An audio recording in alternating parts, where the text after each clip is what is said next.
Yo, what is going on, you guys? Bastion Wajo here, and today we're doing another tier list for the competitive scene following the December 2022Banlist. Now it feels like we were just here analyzing what are the best decks going to be following the Shizu release. Of course, Shizu tier limit is going to be tier 0. There's really no debating that one, but we just got an emergency Banlist, if you can even call it that. That's going to be effective as of December 1st, 2022. I believe it's going to be a few days right before the new structure deck for Dark World comes out, which is really bad timing for Dark World players. But nevertheless, guys, we're going to be analyzing some of the more, I guess, relevant decks heading into this upcoming format. If there's one that I may have missed, they should all be here on the screen at the very bottom. But if there's any I missed, definitely let me know in the comment section down below, and we'll go ahead and hash it out there as well. One honorable mention that unfortunately I did not include in this list is going to be DDD. DDD holds a very special place in my heart. It's a really fun deck. However, that is definitely going either the rogue or the nah fam category, only because the graveyard reliance of that deck, still being a pendulum deck, it still very much relies on the graveyard to combo off. You have a fusion summon, and just with D-Fissure, Macrocosmos, Dimensional Shifter, all these banish everything cards just running rampant all over the meta. It's just not a good time for DDD, but that's the only one I was not able to mention. I was not able to add, I should say. So unfortunately for us DDD brothers, it is looking a little rough out there. But if you guys know how to play around it, you let your boy know, so we can go ahead and figure that out together. But without further ado, guys, leave a like, subscribe, and let's get right into this tier list. First on our list, let's just go ahead and keep it still the same. We'll just go ahead and set the standard. Shizu tier limit is still a tier 0 deck. Yes, I understand we have so many more counters for the deck, but the issue with those counters is that they're not searchable counters. You can go ahead and just spam onto your field.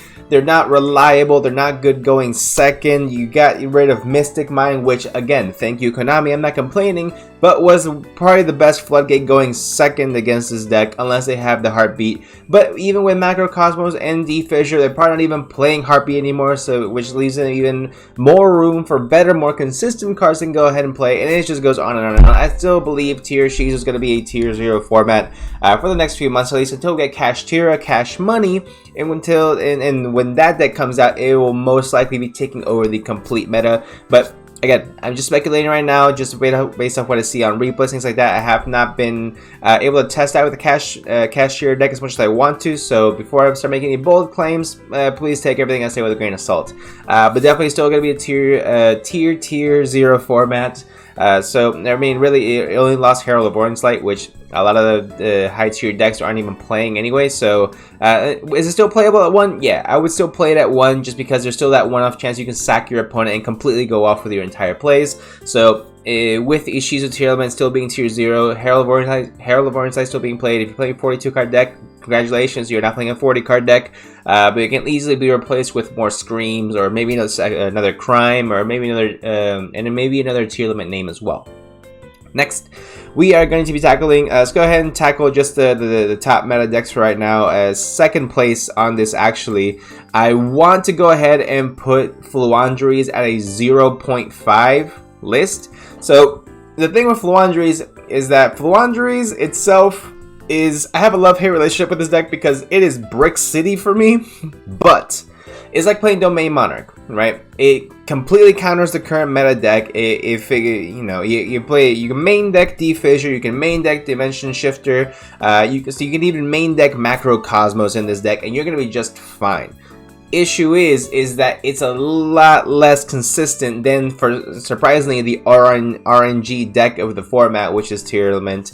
So I want to call this Floowandereeze. It's going to be the very top of the tier 1 list. I should be looking at Adamant of Adventure is selling for easily 40 bucks at the moment, so way out of my budget. So I mean, out of my moral budget, I refuse to buy this card for 40 bucks. Again, if you have the deep pockets and you want to go ahead and play that deck, I am not here to stop you, my friend. But me personally, I refuse to pay such monetary value for such discards. So I will continue playing with Book of Moons, or I'll just go ahead and take them all out and slap in some Macrocosmos and pray for the best.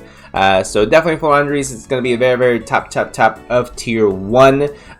Following that is going to be the Spright deck. So Spright is in an interesting location right now. So I think that the Spright deck overall is going to have to shift from playing anything relating the graveyard, and by that I mean just anything that needs recursion in order to happen. For example, the totally awesome play, I just do not see it being as formidable in the main deck. Maybe if you want to side into it, that's something you can definitely do when you know you're going first. But even then, going up against Floowandereeze or Tier, you just never know what's going to happen. So there's a lot of variables going for this deck.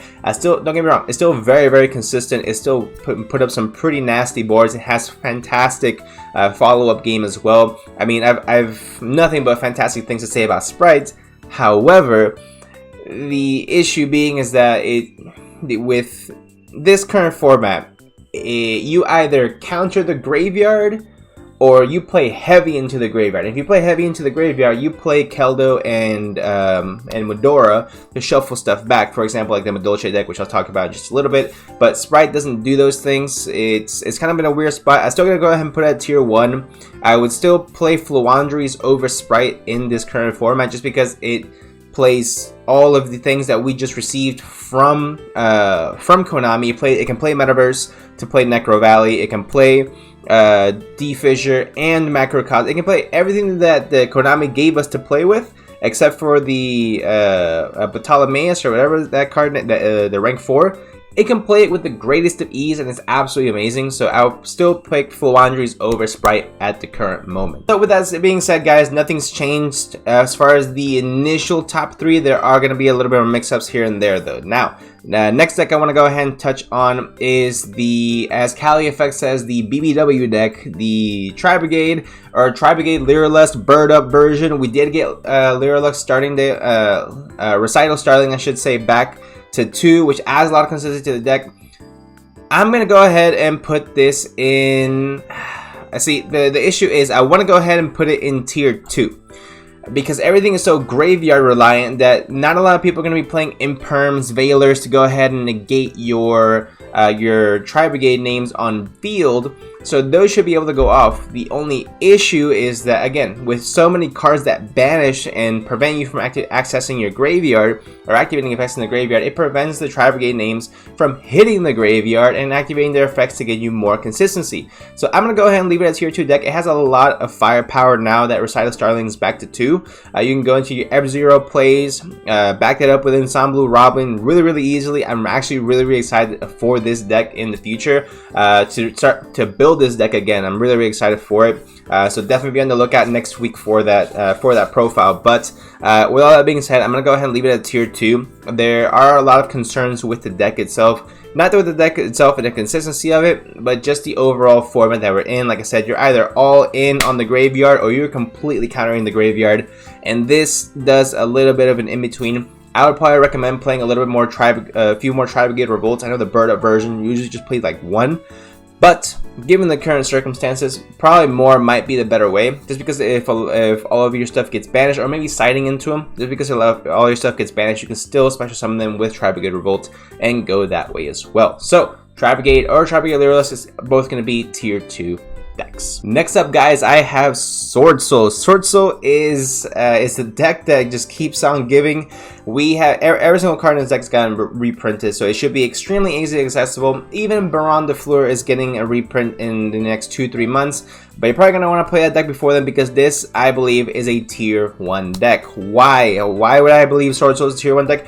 This deck does not really care about the graveyard that much. Yes, you have Tenyis and things like that, which it hinders you a little bit, but overall deck, from a Sword Soul perspective, can do so much. And again, with a lot of the emphasis being on the graveyard and graveyard hand traps, Ghost Bell, Skullmeister, DD Crow, Bestial cards, things like that, those do not affect Sword Soul in the slightest, which is actually really fantastic for the deck itself. You can go ahead and put up your entire board. Even going second, Sword Soul I've seen do some fantastic things. So I honestly believe that Sword Soul is coming back, and we'll see a resurgence with the new list as a potential tier 1 deck. I can even see Sword Soul main decking D-Fissure, potentially even Macrocosmos as well. Just as a kind of crazy medical, I don't know if you guys remember a few YCSs ago, I forgot who it was, I think it was Hani, who won a YCS playing Sword Soul with main deck Mystic Minds. If it's not the correct person, my apologies, but that is a type of potential that Sword Soul has, and honestly I think it could surprise a lot of us. It is definitely very strong, has not lost any firepower, it's only got power crept by Spright and Tearlaments and Floowandereeze currently, but Sword Soul eats Floowandereeze alive. Right now it can do a lot against these more counter tier decks, so I think with that going on, Sword Soul is going to be a tier 1 deck. Next up on our list, guys, I have Sky Striker. Sky Striker unfortunately has gone into the rogue category with the hit to Mystic Mind, which let's be real here, let's be perfectly honest with you, Sky Striker very much relied on Mystic Mind in order to be able to make sure and ensure that it was able to draw its resources whenever it got into a tough spot, where it was a pinch or not. With that being gone, it has no real backup plan. Don't get me wrong, Linkage is a fantastic card, and the Sky Striker hand card I really like, and we're getting more Sky Striker support apparently in the next few months, so that's something really to look forward to. So if you like playing Sky Striker, it all got reprinted, I believe, in Magnificent Mavens, so it's very affordable to go ahead and pick up right now. It's a lot of fun to play, it's a very technical deck to play, but it just has a lot of things going against it right now, with that a lot of things just being the Mystic Mind is banned, so it can no longer use it as a crutch, which, let's be real here, it was very much doing. Next I have Crystal Beast. Crystal Beast I'm gonna go ahead and put at a tier 2 deck. This is very surprising as well. Again, D-Fissure Macrocosmos actually helps the deck quite a bit because it doesn't necessarily rely on the graveyard nearly as much as other decks. It can play Dimensional Shifter as well, so it has all these things going for it. It's just not going to be as high power or as consistent as some of the other decks on this list, but being able to play the Conclave control version, bouncing cards back constantly, it just does a lot of things that I don't think anyone really or fully understands or fully expects to see at this point, so I think it can catch a lot of people off guard. But Crystal Beast is a very high power deck when piloted correctly, so I think it's definitely going to be a tier 2 deck in the upcoming format. Next up, guys, I have Exosisters. So Exosisters is going to be more of an interesting one. You know what, with this one I could really see it being a tier 1 deck because it has the potential to make a lot of level 4s, rank 4s as well. So with that being said, it has potential to go into the Stellar Ptolemaeus, whatever that card is, the one that we just got back. It has potential to go into that one, so it automatically gives it a bit of a heads up on Tearlaments, so it kind of makes it more like a roll of the dice type of duel, which is never what you want to see, but it has a lot of consistency, getting level 4s, rank 4s on the board, so it does have that going for itself. I've never been really a big fan of Exosister, so I'm gonna go ahead and put it at the very bottom of tier 1. It's gonna stay way over here. And for those of you guys who don't know, the further to the left a deck is, the more I believe in it moving forward in that specific tier. So just so we're aware on that one, so that we're clear.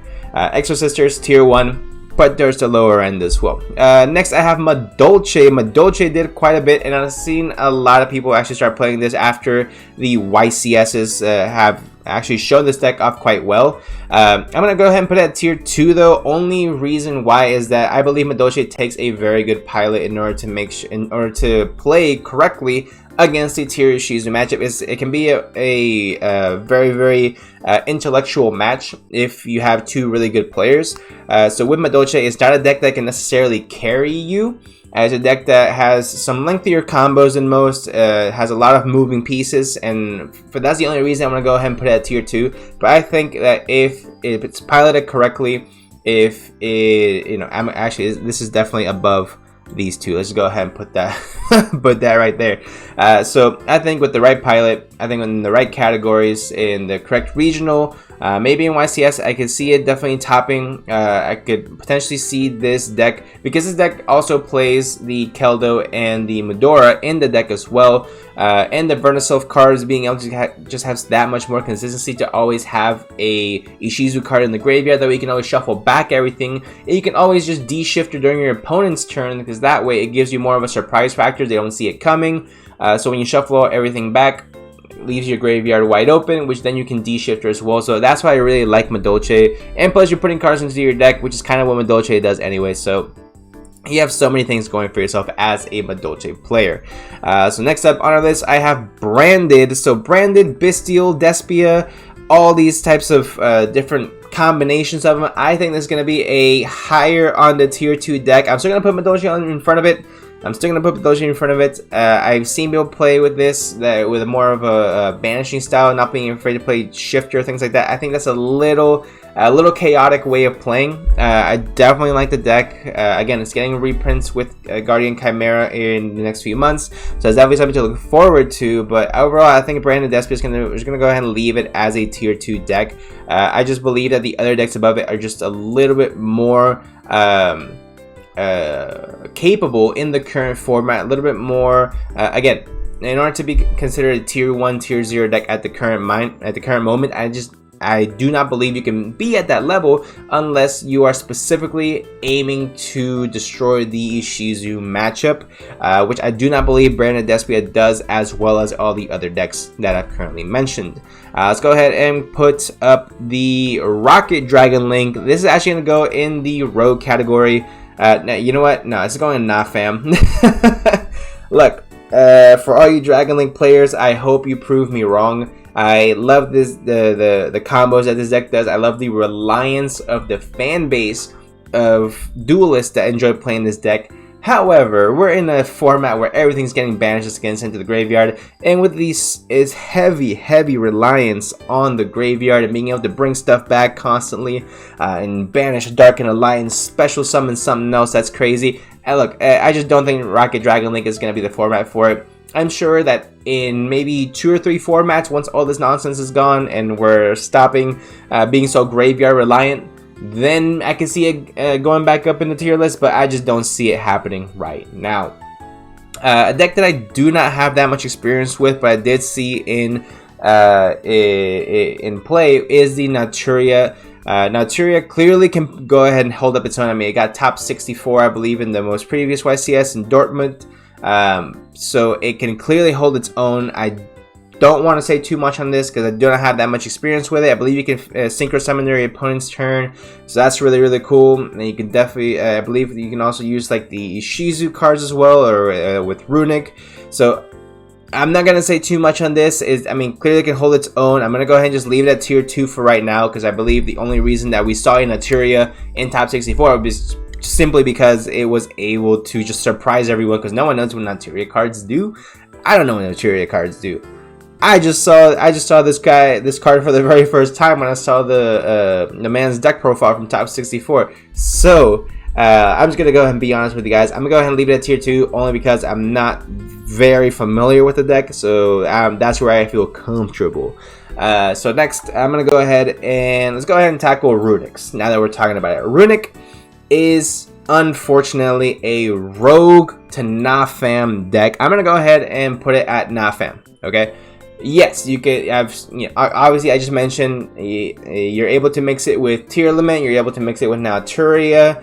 It can do a lot of things on its own, but unfortunately, us being able to manipulate the graveyard in such ways in the current format, I just do not believe that this is going to be the format for Runick, because Runick very much rely on one-on-one card interactions and negations, so exchanges, right? You activate your freezing chain, you negate, you activate your flashing fire, you pop, you activate your destruction, you pop, and you chain Runick Fountain, target those 3, put them back, and then draw 3. If you cannot put them back and draw 3, then you just gave up all your resources and you don't have anything else to follow up. Runick, without Mystic Mine as well, there's just a lot of things are going against this deck at the moment. For being one of the most powerful decks just about a month ago, mixed with Spright, it has definitely taken a fall from grace. Like, if you guys play God of War, the first one, and Kratos it's not a spoiler. This is just what happens in like the very beginning of the game. And Kratos, I think the game starts off like this. Kratos is like jumping, like walking towards the edge of a cliff, and then he like jumps off. You know, that's exactly what Runick did. So just for a more visual preference, again, I'm only talking about the first God of War, like in 2005. So if you have not played that yet, that's definitely on you. And I'm pretty sure that's how the game started, so it's definitely not a spoiler. So it is what it is. Next, we have Drytron. Drytron, man, how this deck has fallen from grace. So okay, I'm gonna let him put Drytron at Rogue because I still believe in duelists that want to commit to this deck hardcore, know what they're doing, can play it really well. But this is definitely this is definitely not the meta for Drytron. Not only the Herald of Orange Light get hit, which is one of its main negations, but now we have everything that messes with the graveyard. With Drytron heavily relies on the graveyard.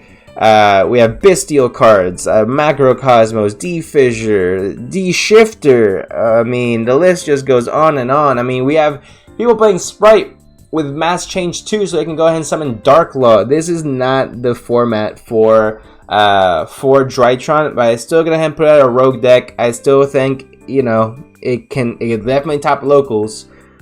It can do okay at regionals potentially, but you know what, I'm just gonna go ahead and shut up. I'm gonna leave it where it is right now. I think Rogue is good. Pendulum, I'm gonna go ahead and leave at the tier 2, more on the lower end of tier 2, above Naturia, because I've actually seen this deck in action a lot more. So the issue with Pendulums is, again, pretty much what I've been saying for the longest time, is that it just doesn't do well going second. I don't believe it has the power to break boards. Doesn't really do much as far as I mean, don't get me wrong, like all the cards I don't believe are hard once per turn, which is like absolutely just outrageous. So it has a lot of things going for it in that sense, but I just think it needs a spark, whether it's from the ban list or a brand new card. Pendulums, I just do not believe it's going to be the sauce for right now. Now, I could be wrong with this one. This is one that might switch into the tier 1 category because every other deck is so focused on attacking the graveyard. So it does have potential in that aspect, but I'm going to go ahead and leave it at tier 2 for right now, just because this is where I feel is more comfortable.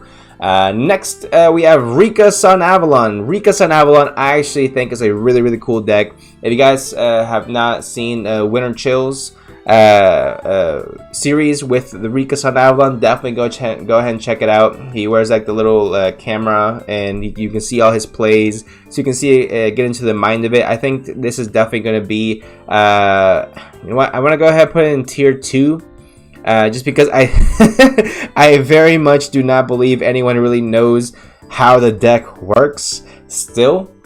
Which is one of those decks that once people truly understand how the deck works, what it does, then it's going to lose a lot of its power. I still believe it's tier 2 deck, very high on the tier 2 rankings. I would still put it over Tri-Brigade, only because of Tri-Brigade's over reliance on the graveyard and things like that. But Rikka Sun Avalon has a lot of ways they can definitely surprise you and catch you off guard. So if you are planning on going to any high tier event, obviously you have to know your Tearlaments, Spright, Floowandereeze matchups, Exosisters, Sword Soul I would recommend.